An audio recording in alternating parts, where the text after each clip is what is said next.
जैसा कि आप लोग जानते हैं कि भारत अभी एक युद्ध से बचा है, युद्ध होते होते बचा है पाकिस्तान के साथ।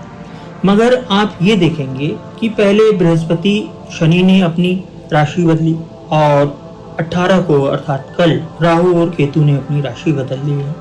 ये ध्यान दीजिए, केतु सिंह राशि पर से चल रहा है। सिंह राशि पर से केतु के चलने का मतलब सरकार या गवर्नमेंट या इन सब तरह की चीजों के ऊपर केतु आएगा। तो ये क्या होगा, विशेषकर आईएएस अधिकारियों, पॉलिटिशियंस, नेता, राजा या क्षत्रिय पर्सनालिटीज के काम में रुकावट आएगी। काम में रुकावट क्या, कभी कभी काम बंद हो जाएगा। केतु का काम है कि केतु चीजों को रोक देता है।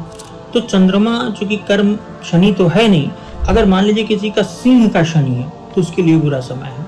मतलब जो लोग 78, 79, 80 के करीब में पैदा हुए होंगे उनके लिए ये बुरा समय है, ये अच्छा समय नहीं कहा जाएगा। अब ये देखा जाएगा कि इससे आने वाली स्थितियां क्या होंगी।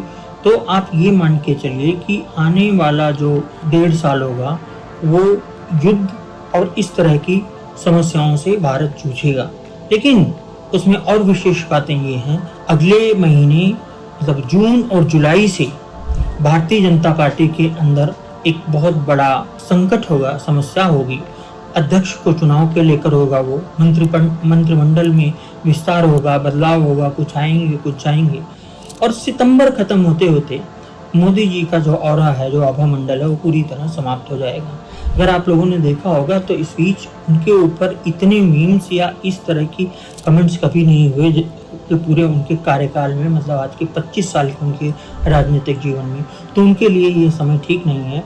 और ठीक सितंबर से भारत का मंगल शुरू हो जाएगा। मंगल मिलिट्री है, पुलिस है, क्षत्रिय है, राजा है। तो मंगल की दिशा अलग, मंगल कर्जा भी है, बहुत सारी चीज मंगल के। अगर आप नाड़ी ज्योतिष में जाए तो मंगल के और भी बहुत सारे हैं। मंगल एक खराब प्लेनेट माना गया है नाड़ी में, सिवाय कुछ चीजों के, जैसे प्रमोशंस में काम आता है। दूसरा, चाइल्ड बर्थ में मंगल की भूमिका होती है। तो भारत के लिए स्थिति ये होगी कि अर्थव्यवस्था डगमगाएगी, भारत युद्ध में जाएगा, भारत के पड़ोसी भारत की तरफ आंखें दिखाएंगे। पाकिस्तान ही नहीं, बांग्लादेश से भी समस्याएं आएंगी।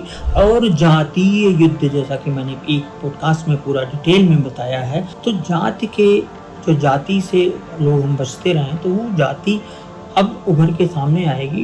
इसे एक जातीय युद्ध की स्थितियां पैदा होंगी। तो ये आइडेंटिटी क्राइसिस जो है लोगों की, वो साफ साफ दिखाई देती है। आइडेंटिटी क्राइसिस बनी रहेगी और ये बढ़ती जाएगी। और ये आज नहीं, 25, 26, 27, 28 में चलता रहेगा, जब तक कि एक कुछ न कुछ बुरा ना हो जाए। लोग कहते हैं कि अच्छा क्या है, तो I'm sorry to say, आप खुद ही देखिए कौन सी अच्छी चीज़ है। जैसे बेरोजगारी लगातार बढ़ रही है, भुखमरी बढ़ रही है। इन चीज़ों का मैं नहीं कहता कि सरकार से ही कोई संबंध है।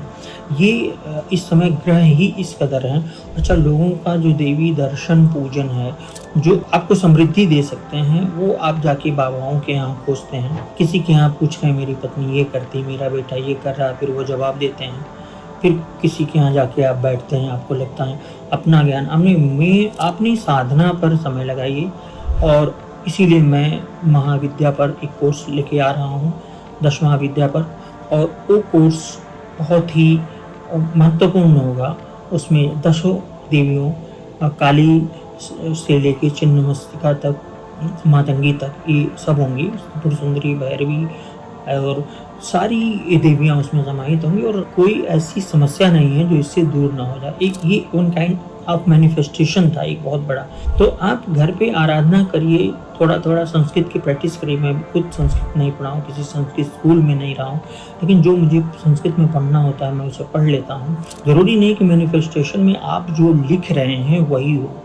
आप जो सोचेंगे, जिसके लिए न्योछावर हो जाएंगे कि हमें ये चीज़ चाहिए और ये मेरे पास आ रही है, मेरे पास होगा, इसमें कोई निगेटिविटी के साथ नहीं, इच्छा नहीं। मतलब आप ये समझिए कि मेरे पास आ रही है, आकांक्षा होनी चाहिए। सेविंग्स थोड़ा सा बचा के रखिए, सारे पैसे इन्वेस्टमेंट मत करिए। और इस समय स्टॉक में इन्वेस्ट करने से पहले 20 बार सोचिएगा। और सबसे बढ़िया जो इन्वेस्टमेंट है वो बुद्ध का इन्वेस्टमेंट है, मतलब प्लॉट्स का, ज़मीनों का इन्वेस्टमेंट है, फ्लैट्स का इन्वेस्टमेंट है। ये आप कर सकते हैं इतना। तो अभी ये साल बहुत अच्छा नहीं है। 3 जुलाई से भारतीय जनता पार्टी के अंदर बहुत बड़ा समस्या का शुरू होगी और सितंबर के बाद मोदी जी की स्थितियां थोड़ी सी जिसे हम कहते हैं खराब होनी शुरू होंगी। तो इसके साथ साथ आज बस इतना ही। और हम अभी तक 2 कोर्स ला चुके हैं। एक है गुप्त नाड़ी विद्या, उसको आप लोग ले सकते हैं, उसकी है astrosocial.in। और इसके बाद can do method of money and marriage astrology, ये आप astrosocial.org.in से ले सकते हैं। और इसके बाद अगले महीने हम 10 महाविद्या का एक फुल कोर्स लाएंगे और उसको आप चाहें तो सीख सकते हैं। हालांकि विदेशों में उसकी बड़ी डिमांड थी, इसलिए हम इसको लाना उचित समझे। धन्यवाद।